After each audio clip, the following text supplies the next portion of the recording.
Hi vlog. Өнөөдөр би амраад өглөө шүдний имлэг ороод ахтараа авахсан байгаа юм дийглийн. Тэгээд одоо ингээ ахтараа болсон. Энэ бол 3 ахтараа авахсан.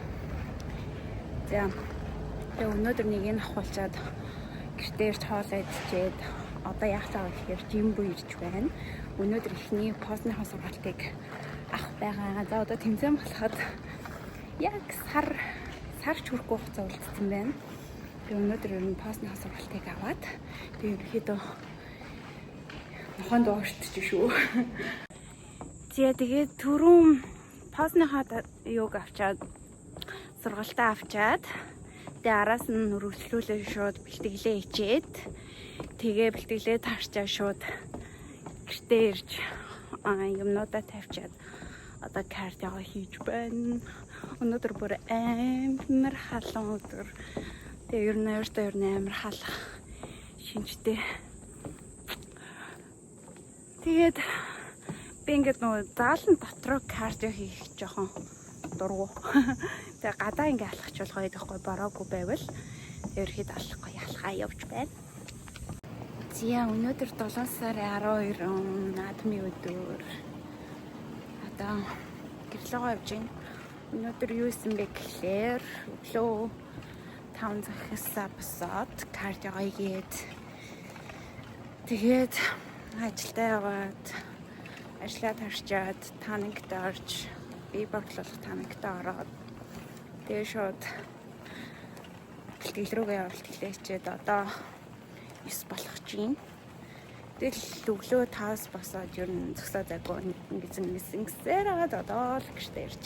Гэтэ ер нь бол өдөр болгон шахуу яг ийм рутинээр явж байгаа. Тэг өнөөдөр жоохон ядарлаа яагаад гэвэл ажил дээр жоохон асуудал гараад тэгээд амар хинээр зарцуулагдах зүйлс айгүйх болсон болохоор биеэрээ гэхээсээ илүү нөгөө жоохон сэтгэл зүгээр айгүйх ядарлаа. Тэгээд дээрэс нөгөө нүүрс ус баагаа болохоор жоохон стресс шахлаа. Тэгээд айлуулах жоох өөрийгөө тайвшруулах гэ. За стресс дүүл өөхөр хөдлөлөө шүү их заяа гэж бодвол. Тэгэл явж байна. Тэгээд өнөөдөр нөгөө наадмын өдөр болохоор хүмүүс амар хуушурны стори хийж байна. Тэгэл за яа хуушур өөр юм бод дахин чийж мах бод уураг бод. Тэгээд нэг надад нэг тиймэрхүү л. Адаш тэгэл гоё. Тэмцээн маань ойртож шүү. Тэмцээн ойртох тусам ингээд юу яагаад тэ өөрийгөө голоод тэ. Нэг одоо солонгосчууд амар гоё бийтэйгаа би одоо стенэрэ гэж одоо мангар. Ойрт амар бороотой байгаад байна. Өчигдөр бүр өдөржингөө бороо орсон. Тэг өнөөдөр бас бороотой өдөр байх юм шиг байна. Ингээд ер нь нөгөө борооны үйлрэл нь эхэлж байна. Одоо ингээд цаг 5 өнгөрч байгаа мөртлөө юм бүүдгэрээ. Тэгээ би одоо болохоор бэлтгэл рүүгээ явж гин. Тэгээ одоо яг тэмцээн болоход 2-7 хоног үлдсэн байна.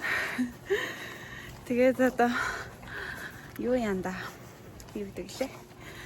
2-7 хоногийн турш илүү хариуцлагатай өдрүүд ирсэн байна. Өглөө болгон яг жим руугаа явж кардиогоо бас бэлтгэлээ хийж явахгүй бол гадаа ихээр бороотой байгаад байгаа болохоор тэгээ одоо ер нь өглөө болгон яг жим руугаа явж яхаар болыг хийж бадсан. Тэгээ сайн сайхан гэвэл өмнөх тэмцээн дээр би нэлээ тулгаж 10 сар тэмцээнтэйсэн бол 7 сарын сүүлээр бэлдэж эхэлсэн гэхээр нэлээ ер нь тулгаж бэлдсэн. Тэгээд хасах өөхний хувь маань арай их байсан болохоор нэлээ шахуу хатуу явж исэн. Тэгээд тэр үед нэлээ ядралттай байсан. Энэ удаагийнх дээр болохоор айгүй нөгөө эрт эхэлсэн болохоор 3 сарын сүүлд мөл хавцаа эхэлсэн шүү дээ. Тэгэхээр чинь 8 сар тэгэхээр бараг 5 сарын хугацаанд ер нь явчихж байгаа байхгүй юу? Яг дунд нь нөгөө ганц 2 чит мэт байсан л та. Тэгээд тэгсэн болохоор ер нь ядралт багттай. Тэгээ айгуу дайжгүй байна. Гэтэ яг хуу нөгөө нэг ажлынхаа хажуугаар бэлтгэл хийж байгаа болохоор яг тэрэндээ жоохон ядраад тэрнээс ч нөгөө хооллолтын хувьд гэвэл яг мэдээж үлсэж л байгаа да. Гэтэ яаж юм нөгөө өмнөхөө бодвол ер нь бол ядралтын төвшин маань арай харьцуулахад гайгүй байна гэж өөрийгөө дүгнээд байна. Тэгээд өнөөдөр бэлтгэлээ хичээд ажилдаа яваад ажлаа таарчаад би борлуулах танигтаа орно. Тийм плантай өнөөдөр эхлүүлж байна да. Лунаа карта гэж эндэр өгнө тагууч ноол мундаг авокадо. За өнөөдөр бол 7 сарын 21. Тэгээ одоо цаг 6 болж байна. Ажилдаа явахаас өмнө бэлтгэлтэй авах гээд одоо жим дээр ирж байна. Тэгээд тэмцээн болоход 11 хоног үлдсэн байна. За бэлтгэлийн хувьд гэвэл ер нь өдөр болгон хийж байгаа. Тэгээд одоогоор бол ажиллаа хийгээл бэлтгэлээ хийгээд байгаа. Бие борлуулаад ерөөдөө бараг болчихсон, нэлийн бор болсон байгаа.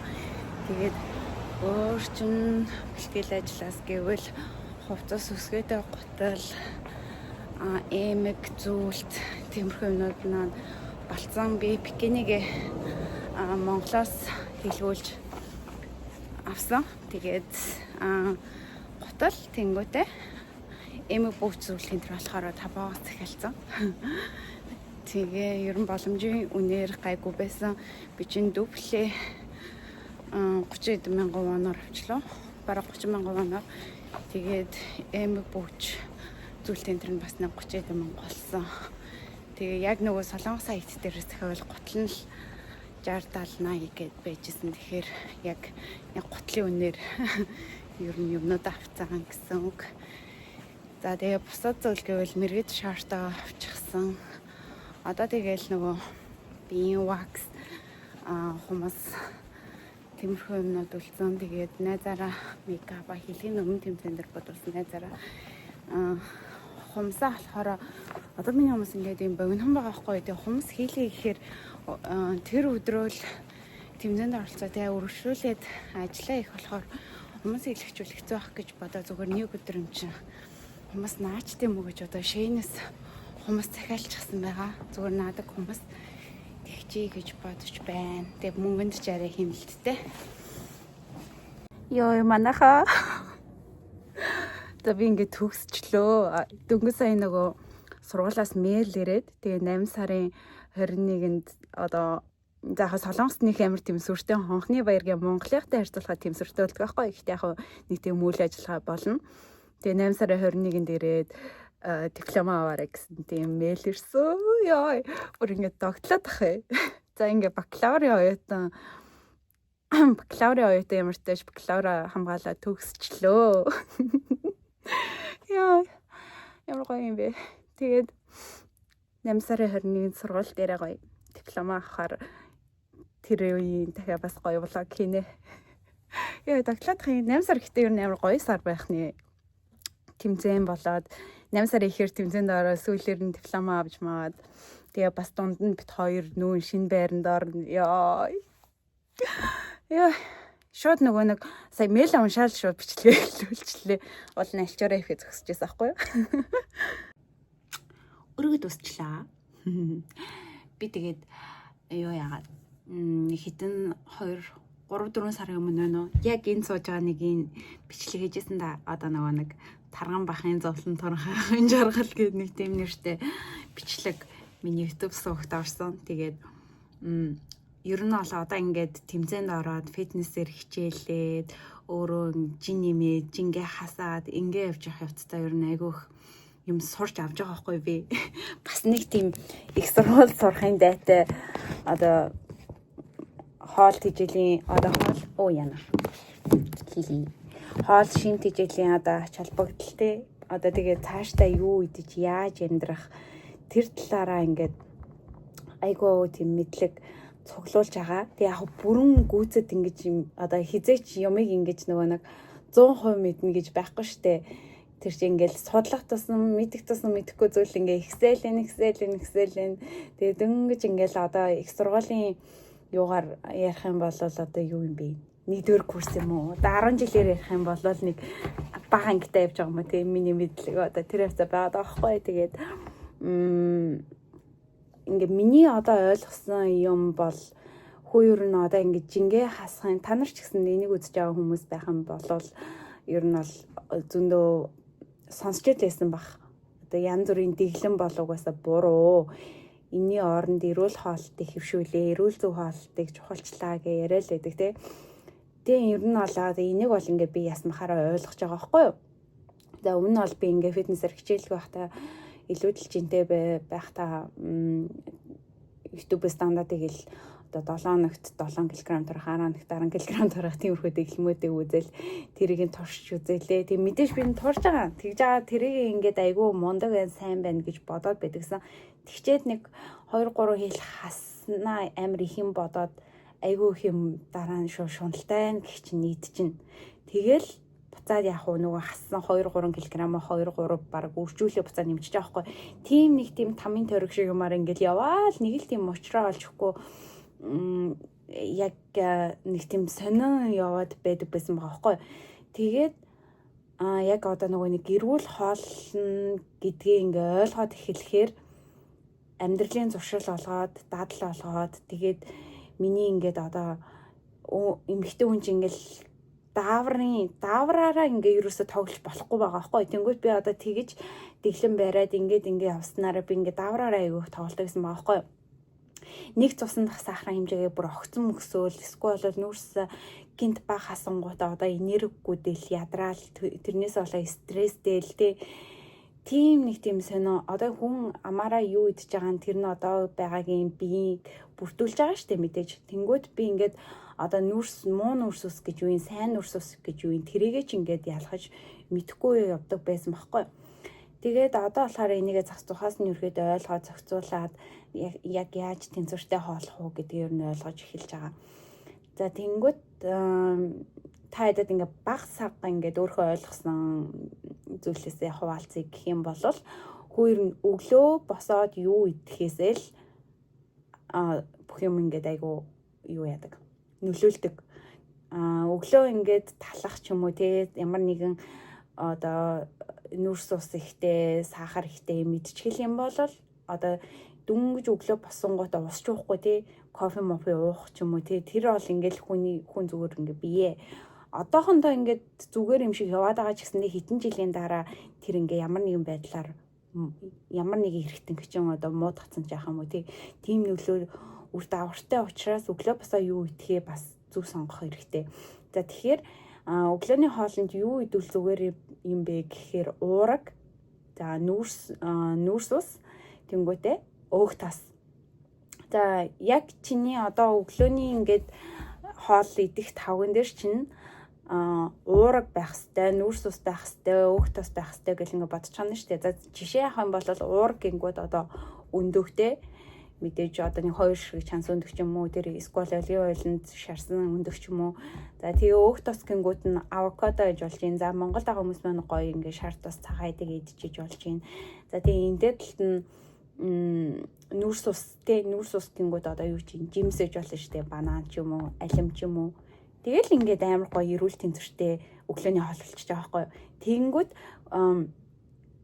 тэр ингээд хүний цусан дах сахарыг тэгж өсгөхгүй огцон өсөхгүй. Хэрвээ ингээд чи талах идлээ, эсвэл борцог идлээ, сахарлаг юм идлээ, одоо сахар кофе болоо тэнгүүд өглөөс ирсэн шууд ингээд биен дээрээ тийм сахар авчингууд цусан дах сахарын хэмжээг 2 дахин одоо өглөө идсэн сахар хүний цусан дах сахарын хэмжээг 2 дахин өсгдөг жаахгүй 2 дахин өсгөл өдөржингөө ингээ юм идэх туршилт юм хөдлөөд тэгэл одоо нэг юм амруугаа түүж идэл те яг юу идээд байгаагаа ингээ нөө хянах чадваргүй болоод за нэг CEO орлоо тэнцэнс ороод нэг одоо амны зугаа олох нэг бичээ аваа идчих ч юм уу те яг тэр байдлыг үүсгдэг байгаа байхгүй.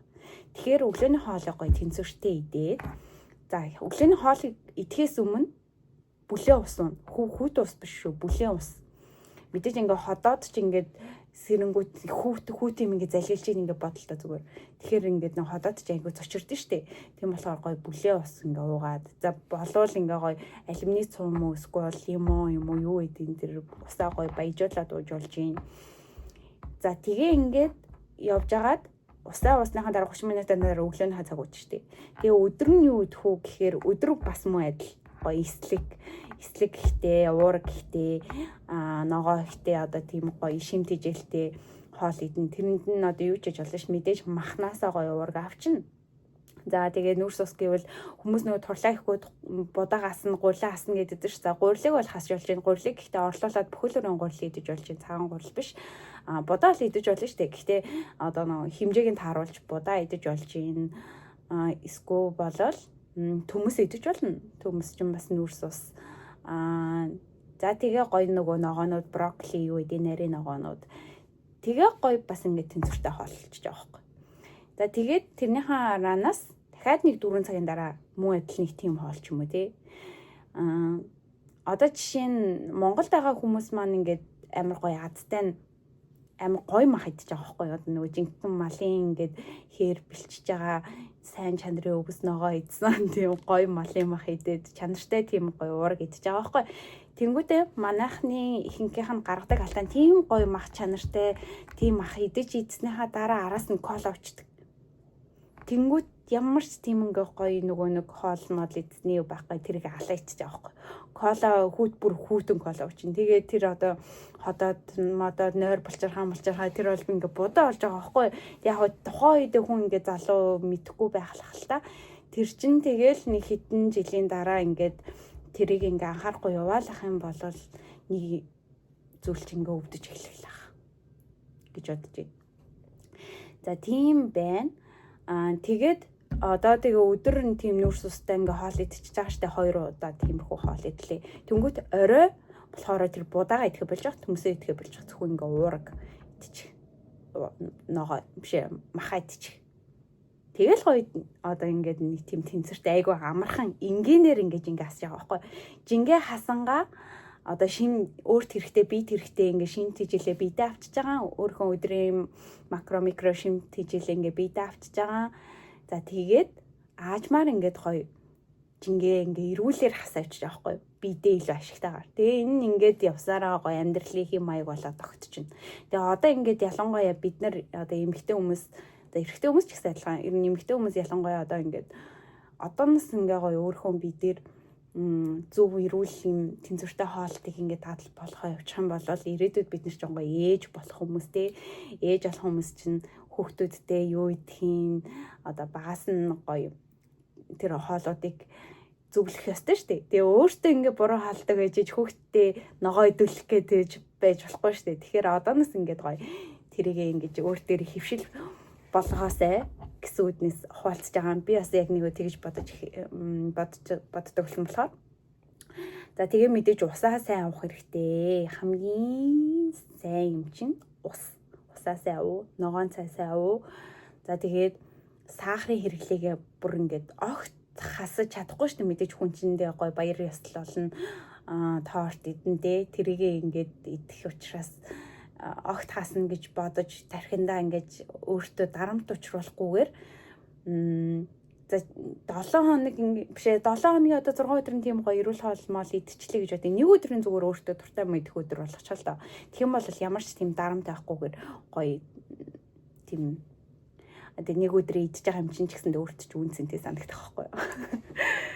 Тэгээд юуг хизээ хідэн цагт хэр хэмжээгээр идэх ёстой вэ гэдгээ ер нь мэдчих хэвээр. Тэгээд заавал ийм юм идэх ёстой, ийм хэмжээгээр идэх ёстой юм гэдэг чинь хүн болгонд адилхан биш байхгүй юу? Хүн болгоны биеийн онцлог өөр, одоо амьдралын хэм маяг нь өөр. Хитээс шүн ажилдаг ч хүн байж болно шүү дээ. Тэнгүү шүн ажилдаг хүмүүс хитээ хитэн цагт ямар хоол идэх вэ? Энэ болгон өөр болохоор тэрийгөө өөртөө хувьдаа эсвэл бол мэрэгжлийн хүнээс зөвлөгөө аваад мэрэгжлийн хүнээс багшлуулаад ингээ коучлүүлээд ингээд явбал зүгээр байх гэж бодож байна. За 1-2 сар ингээ багштай зөвлөгөө аваад ингээ явчлаа гэхгүй тэр чинь ингээл насан туршийн чи амьдрал тогтчих واخхой. Байнга мөнгө төлөөд байнга тэр хүнээс ингээ зөвлөгөө аваад насан туршидаа тэгж амьдрна гэж аахгүй штэ. Өсрөөл 1-2 сарын л асуудал юм аа. 1-2 сарын л асуудал. Тэгэхээр тийм юм бэлээ гэдгээ бас хуваалцъя гэж бодсон юм. Яг би нэг амар тэгж мундагтаа энэ төргээд байгаа юм биш, яг өөрөө ойлгосон юм бас таад маань нэг ч ихсэн хүнд хэрэг болоосаа гэсэндээ хуваалцаж байгаа шүү. Тэгээд зуны үйлрэлт, за миний хувьд гэвэл одоо зуны үйлрэлт ингээд гоё хөнгөн хоолоо явж байгаа нэг гоё байгаа. Ер нь манай монголчууд ч ер нь нүүдэлчин яс заншилтай хүмүүс байсан шүү дээ. Тэгээ дээр үеэс одоо яг суршмал болсон болохоор идэж ууж байгаа юмнууд нь ч гэсэндээ арай нэг өөр болсон. За нүүдэлчин байхдаа бол өвлийн цагт ингээд махаа сайддаг, зуны цагтаа цагаан идэгээ сайн идэд хөнгөн хоолдог байсан гэж яригддаг шүү дээ.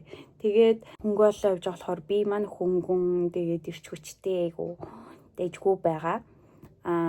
Яг нөгөө нэг тэмцээний бэлтгэлтэй байгаа болохоор л нөгөө нэг илүү өдөрт авах калори маань бага байгаа болохоос биш. Яг нөгөө энгийн үедээ хооллол би одоо арай нэг одоо идэж байгаагаасаа арай чүд их хэмжээгээр ч юм. За тэгээд тийм байна. Миний бичлэгийг дуустал нь үзсэн та бүхэндээ маш их баярлалаа. Дараагийн бичлэгээр уулзтлаа. Баяр.